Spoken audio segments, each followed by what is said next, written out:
شروع اللہ کا نام لے کر جو بڑا مہربان نہایت رحم والا ہے۔ کوہ طور کی قسم اور اس کتاب کی جو لکھی ہوئی ہے کشادہ ورق میں، اور آباد گھر کی اور اونچی چھت کی، اور جوش مارتے سمندر کی، کہ تمہارے پروردگار کا عذاب واقع ہو کر رہے گا اور اس کو کوئی روک نہیں سکے گا۔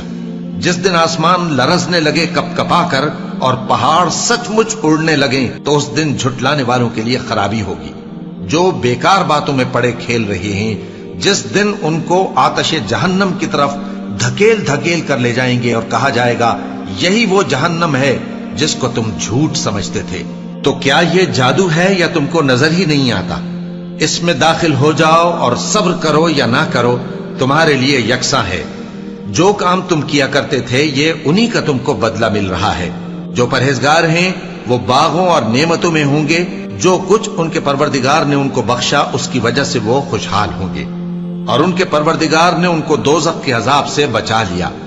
کہا جائے گا کہ اپنے اعمال کے صلے میں مزے سے کھاؤ اور پیو، تختوں پر جو برابر برابر بچھے ہوئے ہیں تکیے لگائے ہوئے ہوں گے، اور بڑی بڑی آنکھوں والی حوروں کو ہم ان کی بیویاں بنا دیں گے۔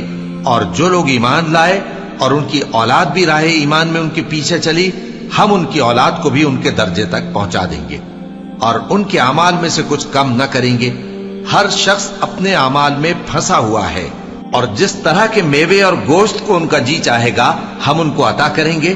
وہاں وہ جام شراب کی چھینا جھپٹی کریں گے جس کے پینے سے نہ کوئی لغو بات ہوگی اور نہ کوئی گناہ کا کام۔ اور نوجوان خدمتگار جو ایسے ہوں گے جیسے چھپائے ہوئے موتی جو ان کے آس پاس پھریں گے، اور ایک دوسرے کی طرف رخ کر کے آپس میں گفتگو کریں گے، کہیں گے کہ اس سے پہلے ہم اپنے گھر میں اللہ سے ڈرتے رہتے تھے تو اللہ نے ہم پر احسان فرمایا اور دوزخ کی گرم ہوا کے عذاب سے ہمیں بچا لیا۔ اس سے پہلے ہم اسے پکارا کرتے تھے، بے شک وہ احسان کرنے والا ہے، مہربان ہے۔ تو اے پیغمبر تم نصیحت کرتے رہو، تم اپنے پروردگار کے فضل سے نہ تو کاہن ہو اور نہ دیوانے۔ کیا کافر یہ کہتے ہیں کہ یہ شاعر ہے اور ہم اس کے لیے زمانے کی گردش کا انتظار کر رہے ہیں؟ کہہ دو کہ انتظار کیے جاؤ، میں بھی تمہارے ساتھ انتظار کرتا ہوں۔ کیا ان کی عقلیں ان کو یہی سکھاتی ہیں یا یہ لوگ ہیں ہی شریف؟ کیا کفار یہ کہتے ہیں کہ ان پیغمبر نے قرآن از خود بنا لیا ہے؟ بات یہ ہے کہ یہ اللہ پر ایمان نہیں رکھتے۔ اگر یہ سچے ہیں تو یہ بھی ایسا کلام بنا لائیں۔ کیا یہ کسی کے پیدا کیے بغیر ہی پیدا ہو گئے ہیں، یا یہ اپنے آپ کو خود پیدا کرنے والے ہیں، یا انہوں نے آسمانوں اور زمین کو پیدا کیا ہے؟ نہیں، بلکہ یہ یقین ہی نہیں رکھتے۔ کیا ان کے پاس تمہارے پروردگار کے خزانے ہیں یا یہ کہیں کے داروغہ ہیں، یا ان کے پاس کوئی سیڑھی ہے جس پر چڑھ کر آسمان سے باتیں سناتے ہیں؟ تو جو سن کر آتا ہے وہ کھلی سند لے کر آئے۔ کیا اللہ کی تو ہوں بیٹیاں اور تمہارے لیے بیٹے؟ اے پیغمبر کیا تم ان سے کوئی معاوضہ مانگتے ہو کہ ان پر تاوان کا بوجھ پڑ رہا ہے، یا ان کے پاس غیب کا علم ہے کہ یہ اسے لکھ لیتے ہیں؟ کیا یہ کوئی داؤں کرنا چاہتے ہیں؟ تو کافر تو خود داؤں میں آنے والے ہیں۔ کیا اللہ کے سوا ان کا کوئی اور معبود ہے؟ اللہ تو ان کے شریک بنانے سے پاک ہے۔